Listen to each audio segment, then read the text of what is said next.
Hi, I'm Darius Chinoy, a struggling actor, a poor Parsi, a cheap Anglo-Indian, and a proud graduate of the University of... Huh?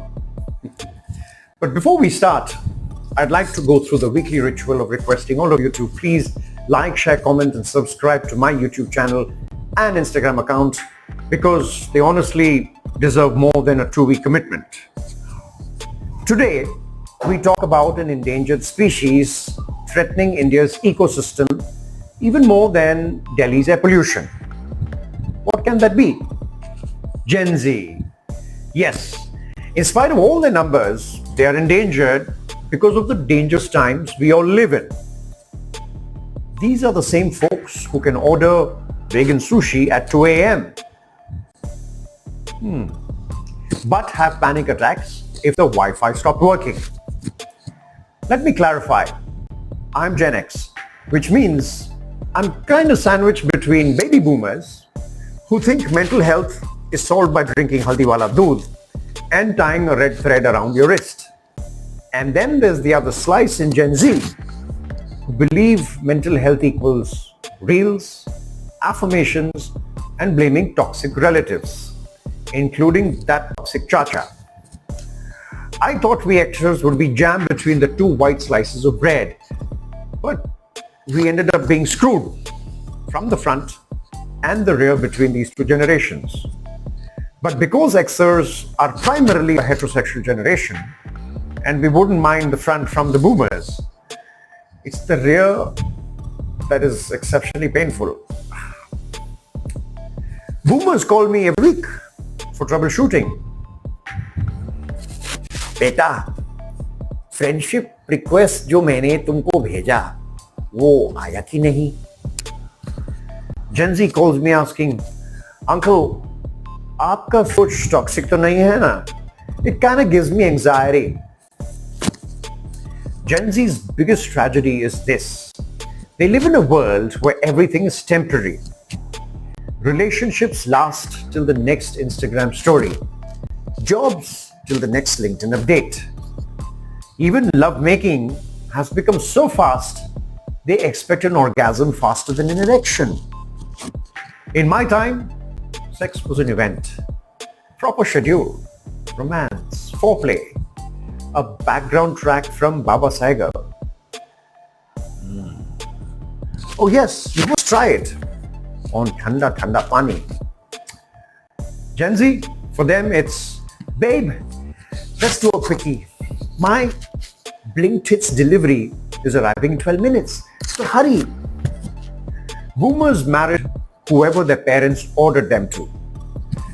बेटा, तुम उसी से शादी करोगी जिससे मैं प्यार करता हूं.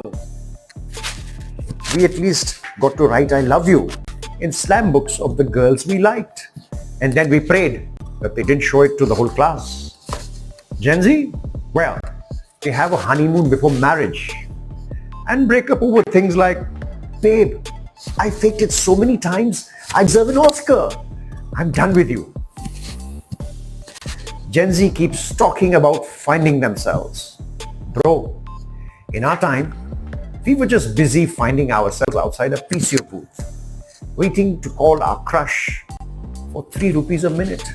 Because back then, we had 3G in our pockets, Gandhiji, Godrej or Garibi. Gen Z has 3G too, but they have it as genitals, gigs and ghosting. Gen Z has influencer marketing deals for skincare routines. Gen Z's language is a mystery. Slay, ghosting, gaslighting, soft launch, hard launch, situationship. It's like they swallowed the whole urban dictionary.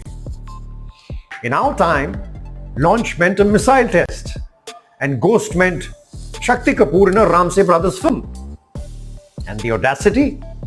They want work-life balance at 22. Bro, we didn't even know what life was at 22. We were just happy to get a chair and a table fan in an office. Boomers worked for pensions.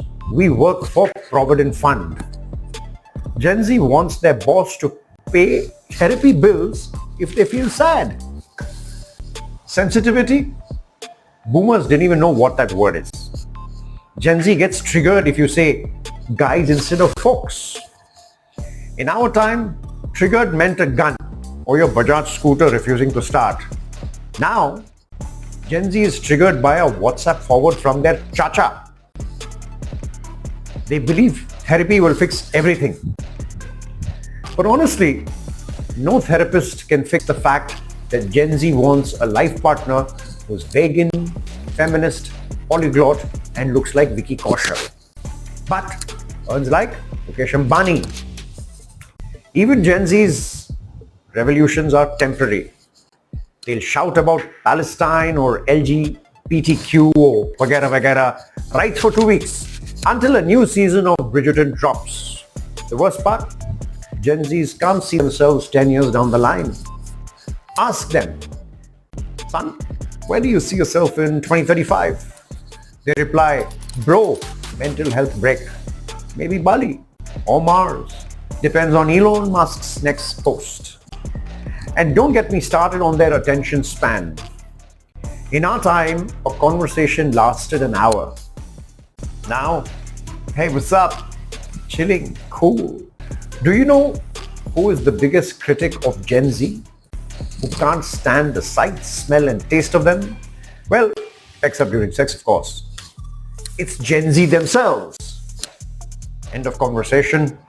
But let me be fair. As much as they make me want to smash my phone at times, Gen Z is the first generation openly talking about depression, identity, climate change, and how to sue ChatGPT for emotionally gaslighting them.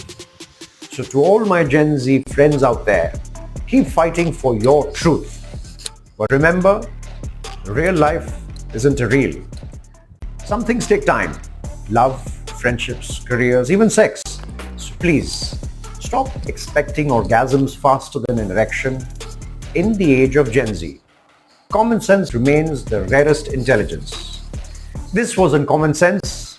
As usual, please like, share, subscribe to my YouTube channel because my therapist says I need validation from strangers. Cheers, no fears. Jai Hind. Oh, I think I need to get back to my Gen Z party.